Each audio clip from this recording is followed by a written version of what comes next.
Bright and early on a Monday morning, we're back. Reverse redacting the headlines here with Jared Putnam. Jared, how you doing this morning? I'm doing good, Judah. How about you?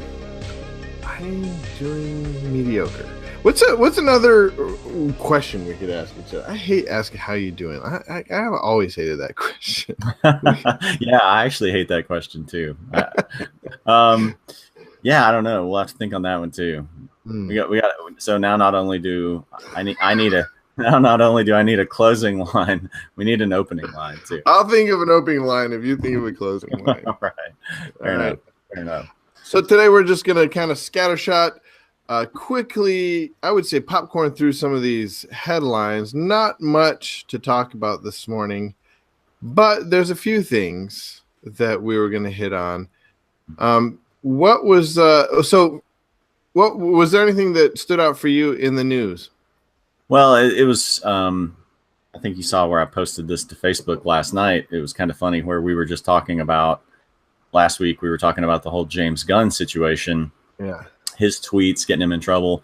And during the course of that conversation, I mentioned a Major League Baseball reliever, Josh Hader, who had gotten in trouble for some tweets that he had made as a teenager. He's, I don't know, maybe around 20s, early 20s, mid 20s now. So it's kind of like, how with James Franco got called out after he had all his success with the Disaster Artist. And so we're starting to see this pattern of people who, achieve something, who are maybe already famous for, but they achieve some sort of award or notoriety. And then people have either been sitting on old tweets that they've got, or they go digging through their stuff. And so I live in Georgia, and I'm a Braves fan. And so yesterday we had this young kid, Sean Newcomb, who's like the team's most talented young pitcher. He was one strike away from a no-hitter, and he lost his no-hitter. He had 2 outs in the 9th, and he had 2 strikes on the guy, and then the guy got a single. But then after the game, they ended up bringing him back later for a second press conference to apologize, because someone had gone through his old tweets from like 7 years ago when he was a high school student, 17, 18. And, he had used just various slurs. So anyway, it was just funny because I talked Monday about how, like, these days, if you do anything, if you're a celebrity and you do anything of any kind of notoriety, you better first be checking through that Twitter feed. So he learned that lesson too now. Yeah, it's interesting.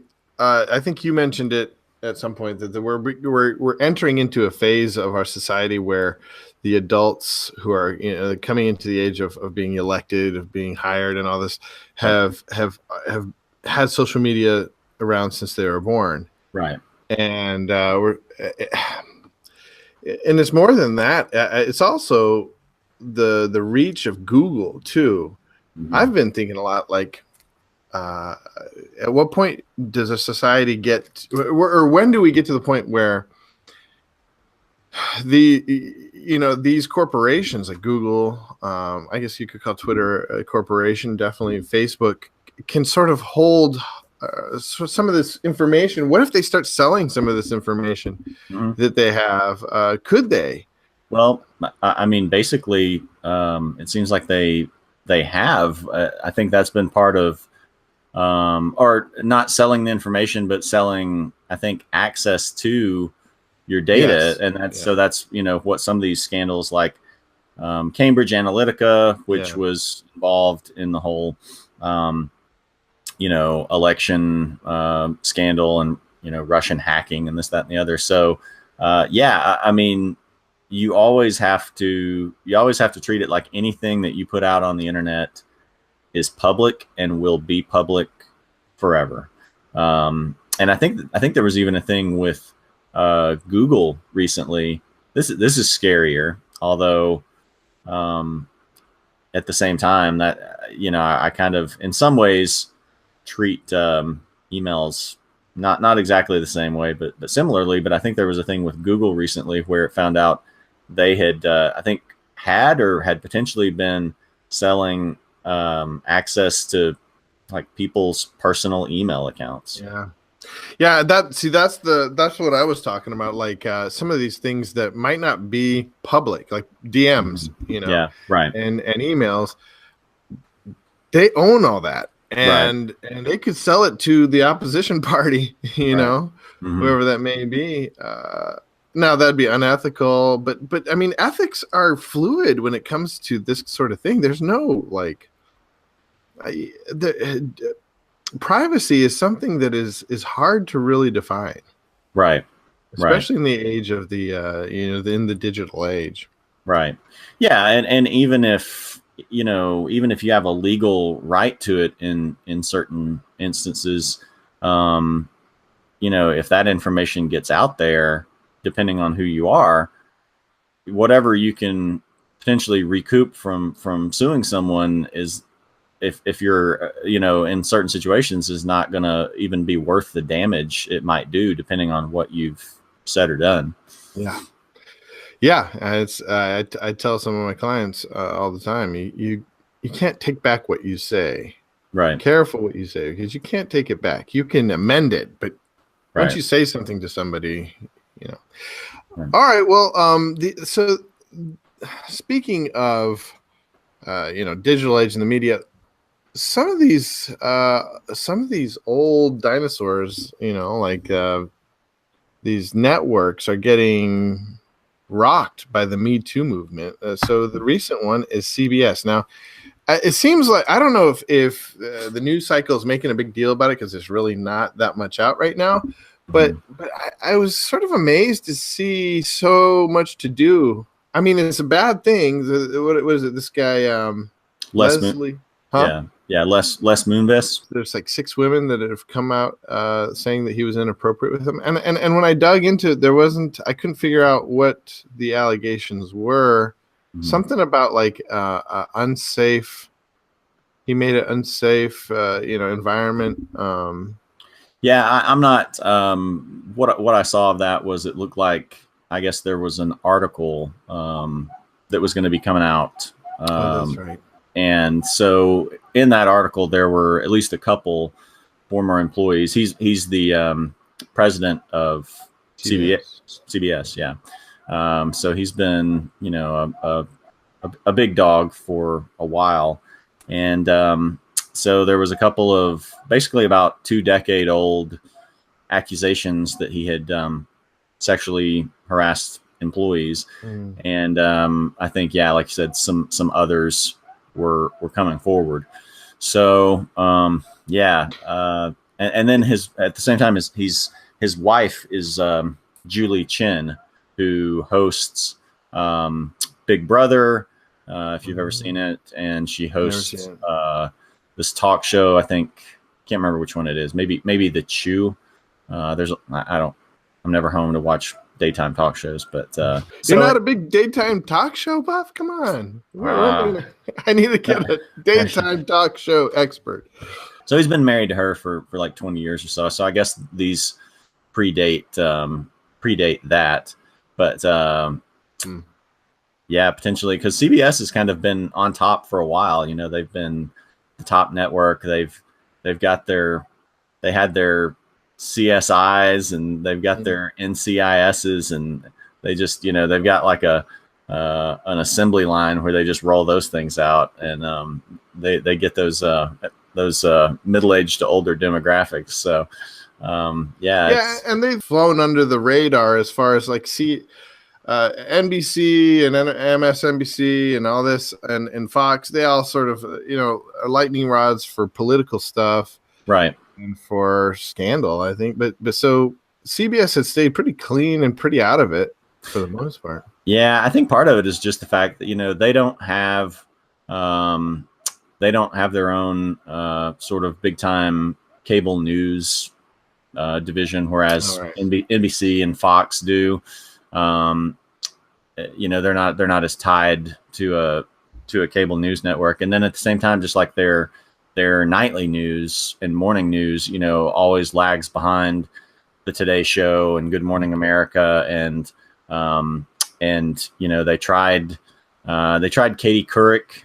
That's right. The Katie Couric experiment. They tried that failed, and then they actually had. I really liked their last news anchor was Scott Pelley. I really liked Scott Pelley. I would actually watch him over the others, but I was one of the few. Apparently, but the ratings just weren't doing that well, and so he still does 60 Minutes, but he got let go from that job. So yeah, they've just, part of it is, you know, they just haven't had as much. They just don't have as much of an arm in, you know, news, and then they're just not as good at it either. So, or they're not as good as, you know, in some of the morning and nightly news stuff. Well, it's interesting because they're my favorite sports source.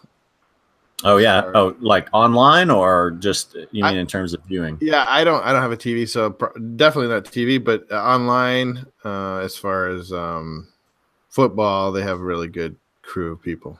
Yeah. So the last thing is, I wanted to get into entertainment. Speaking of, I don't know, there's no transition here. Speaking of stuff you may have seen on a screen. So the last thing we want to talk about, there was the final signing, right, of Fox being taken over by Disney. Mm-hmm. That was Friday, right? Right. You're looking at that? Yeah. So Disney can go the direction of the XMen and Fantastic Four. Mm-hmm. Probably not for the next Avengers movie, since it's already shot. They shot the Avengers Infinity War and Avengers 4 back to back. So that's all done. And really, you know, they're probably not gonna. They're probably at least a few years away from having any kind of their own X-Men movie or Fantastic Four movie. I'd say probably, you know, 4 years out. But you could have something.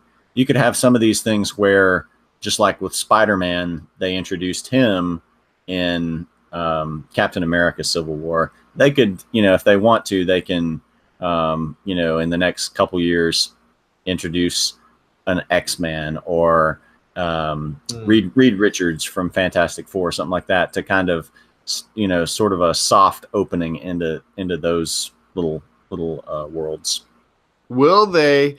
My money is on yes. Will they introduce one? I'm thinking Wolverine. They shoehorn a little scene into the next Avengers.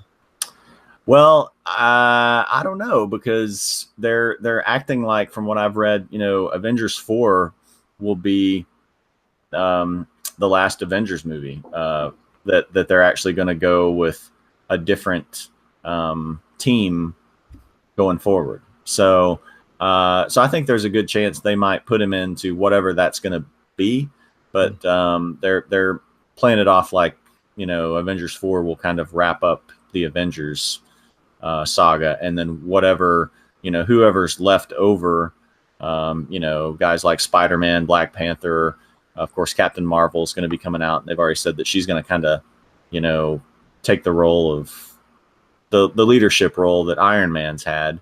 So whatever team that forms, yeah, I could definitely see them introducing Wolverine into a movie like that, because, you know, in a lot of ways he's had historically more connections to Avengers and teams like that than a lot of the other X-Men have in the comic books.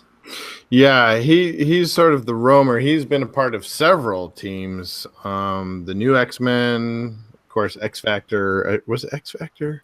Can't remember. Several of the different teams.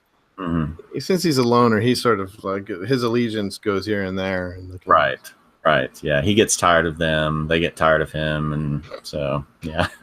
You know how it goes. He goes on. Yeah, he goes on to another team. What I thought was interesting too is I was actually just sitting here looking up all the properties that Disney gets by buying Fox.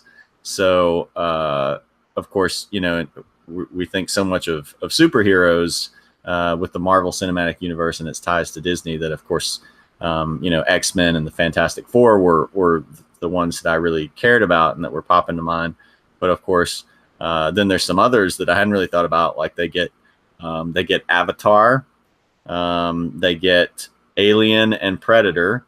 So maybe we'll finally, be able to resolve the problem with the aliens and the predators, because we'll be able to send superheroes to deal with them now.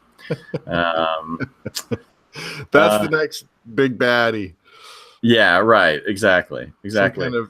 Some kind of predator queen. Yeah. They get Home Alone. So if Captain America and Thor can't deal with the aliens and the predators, maybe Kevin McAllister can lure them into his home and set up some elaborate death traps. I would absolutely pay to see that movie of Kevin McAllister setting up traps in his home for Predator. I think that'd be a pretty evenly matched fight right there. But I think one of the big properties that they wanted was the sports, Fox Sports. Going back to sports. Yeah. And I think that they may be either selling that to Comcast or trying to develop their own, competitor for ESPN. Do they own ESPN? I can't remember. Yeah, they do. Yeah. So I'm not really sure how that's going to work, because Fox and ESPN have been competitors for. Oh, yeah. So that's what it was. Yeah. Yeah. So they buy out their competitor. Yeah. As far as sports goes. That's interesting. Right. Yeah. You've had, Skip Bayless used to do the show with Stephen A. Smith, the debate show, whatever, First Take, or I don't know. I'm mixing up my show names. There's too many of them. But so then he went over to Fox, and so now Skip debates with Shannon Sharp, and then they brought in some other guy, Max Kellerman, I think, to replace him on Stephen A's show. So maybe now they can just get the four of those together and let them all just talk over one another. Yay! Right. For anybody listening, if you're still listening, hats off to you. And it's a slow day for news. But at least we get to take a little respite from talking about Trump and some of the less attractive, not attractive, some of the more depressing areas of our society. We get to talk a little bit more about entertainment this time. So, yeah. If you ever want to tune in live, subscribe to our YouTube. For now, at least. We might be moving, but that's a really great selling point. For now. Otherwise, you can always find these discussions posted on iTunes, Google Play, wherever podcasts are played, under Reverse Redaction. And till next time. You don't have a closing line either? No, I don't have a closing line. Well, I used to say, my closing line for Ford is something like, I can't remember. Something about building. Oh, yeah, get to work. There's a lot to build. Oh, okay. So until next time, get to work. There's a lot to build.